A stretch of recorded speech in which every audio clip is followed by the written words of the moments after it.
Une rapide révision autour de la méthode du commentaire, donc qui consiste en une épreuve de français de 4 heures. Un incontournable de toutes les séries. Alors, première chose que vous avez à faire, c'est peut-être déjà de déplier le texte. Donc vous allez lire bien sûr plusieurs fois le texte que vous avez sous les yeux, donc un des deux sujets qui vous est présenté. Et je vous conseille au brouillon de noter tout de suite les impressions que vous donne ce texte. Des fois on ressent des sentiments, on peut même percevoir de l'humour, de l'ironie, et à force d'expliquer le texte, on passe à côté. Notez ce qui domine, ce qui vous étonne, enfin véritablement partez de vos impressions, elles sont souvent assez justes. Deuxième étape, cherchez à dégager toutes les informations que vous pouvez avoir sur ce texte. Quel est son sujet? Est-ce que vous l'avez déjà vu traité quelque part? Le genre littéraire, ça doit bien vous dire quelque chose, ça va conditionner un certain langage. Si on est dans le théâtre, on va peut-être parler didascalie.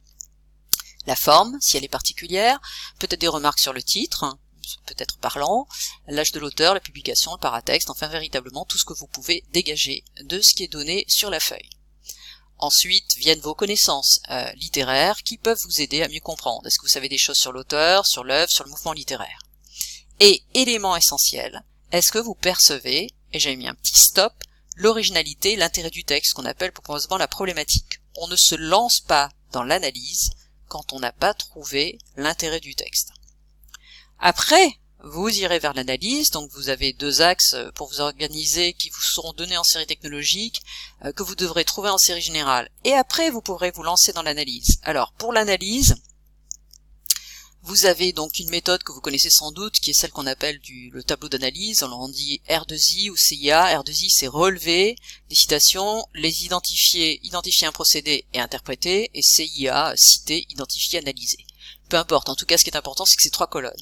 Dans la première colonne, on met des citations, dans la deuxième, on met des procédés, et dans la troisième, la plus importante, on analyse, on interprète le texte, c'est-à-dire qu'on donne du sens, et c'est vraiment là que c'est essentiel. Alors, vous focalisez souvent sur la deuxième colonne, la plus technique. Qu'est-ce qu'on a comme élément, comme outil d'analyse? Je reviens donc à mon schéma, j'en ai fait une petite liste, et ne pensez pas qu'il n'y a que les figures de style, il y a bien d'autres choses à voir, et que vous êtes tout à fait capable de trouver dans un texte.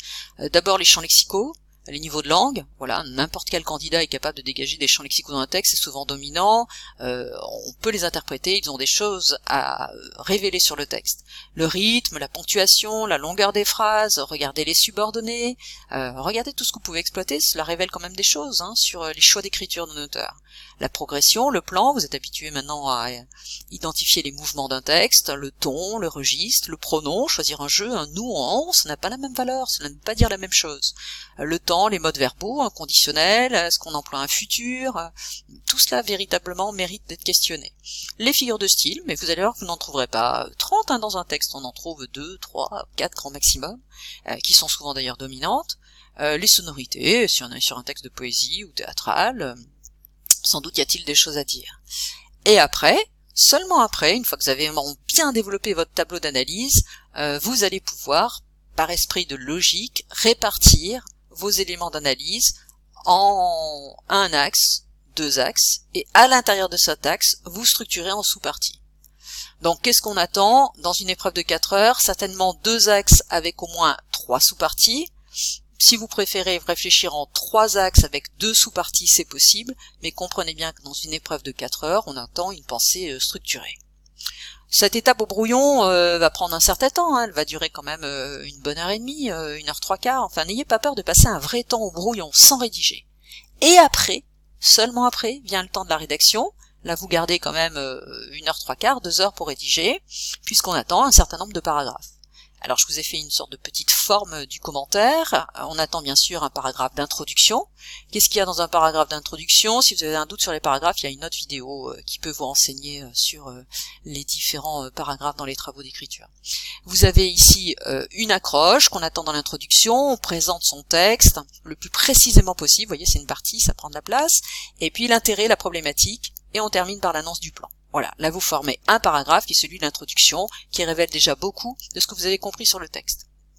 Après vous commencez le développement, donc on passe une ligne, idée directrice de la première partie, et vous enchaînez sur votre idée directrice, votre première sous-partie, tout ça bien sûr devient des phrases, et le paragraphe, s'il tient la route, c'est qu'il est fourni par des citations, procédés, interprétations. Et voyez que j'ai laissé plus de place à l'interprétation parce que c'est ça qu'on attend d'un élève, qu'il donne du sens au texte.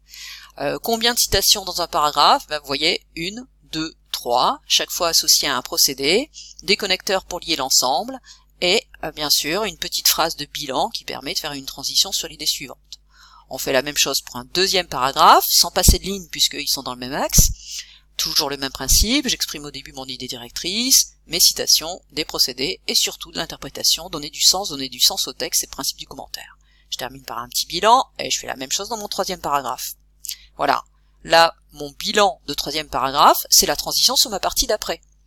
Je viens de finir, j'ai fait 3 paragraphes sur le premier axe, je fais la même chose sur le deuxième axe, et je rédige. Donc, même principe, vous reproduisez l'idée directrice du premier axe qu'on réécrit au début, on met le titre de la sous-partie qui se transforme en phrase, bien sûr, tout ça est entièrement rédigé avec le style le plus convenable possible, des citations, des procédés, des interprétations, 1, 2, 3 au moins pour que votre paragraphe ait de l'allure, un petit bilan, et on reproduit le schéma une deuxième fois, et bien sûr une troisième fois. On passe une ligne, et il ne reste plus que le paragraphe de conclusion. On va faire un bilan synthétique de tout ce qui a été démontré, et sans doute c'est une vraie réponse à la problématique, c'est pour ça qu'il est très important de la donner avec précision. Donc développez bien ce bilan synthétique, qu'avez-vous réussi à démontrer et à comprendre sur ce texte, et on termine par une ouverture, c'est-à-dire sur un autre texte que celui qui vient d'être étudié, on fait un rapprochement, et cette ouverture prend une partie de la conclusion. Voilà, j'espère que cette méthode vous aura mis les idées au clair, pas d'inquiétude, bien sûr, vous êtes capable de tout et réussir, c'est certain, c'est évident.